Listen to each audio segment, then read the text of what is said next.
Moje ime je Hodžić, sem samozaposlen v kulturi, kot radijski urednik, radijskih programov. Drugače pa vem v Sarajevu, davnega leta. Sem živel vojno, mogel zapustiti Bosno, sem prišel v Zagreb, potem pa v Ljubljano sem še 30 let, imam 2 otroka. In delal sem v medijih, na Pop-TV, na nacionalni televiziji, na radijskih postajah.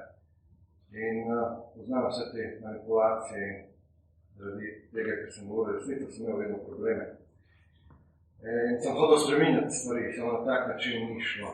Ker sem pustil televizijo, zdaj že 9 let tega. Sem imel Zavod za ohranjanje dobre glasbene meditacije in zavestnega življenja.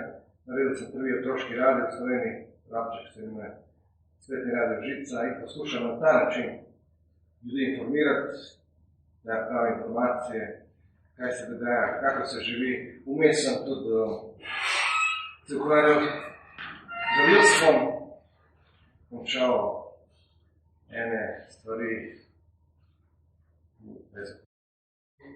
in če ne bi bilo tega meditacije in ukvarjanja samo vredno, ne bi stal pred vami tukaj, ker me je v bistvu to rešilo. V življenju verjetno bi končal v zaporu, pa me ne bi bilo. Tako da vem, dojel sem, kaj je pomembno v življenju po vseh teh stvareh. Ampak kot sam posameznik, ki že 9 let poskušam nekaj narediti na medijski sceni, sem blokiran in onemogočen vseh strani, ker v Sloveniji se vsi poznajo, tako da moj zavod in radijske postaje res težko živijo. Ne dobim nobenega deleža. Na vseh razpisih sem zavrnjen.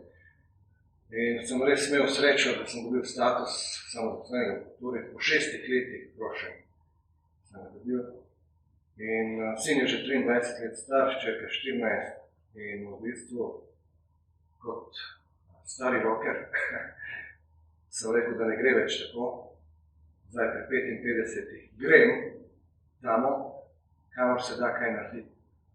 In grem v politiko, ki jo prej nisem maral, ampak kar moraš, ni težko. Tako da za otroke in za vse druge ljudi bom naredil ta korak in skušal kaj narediti na boljše, spremeniti stvari.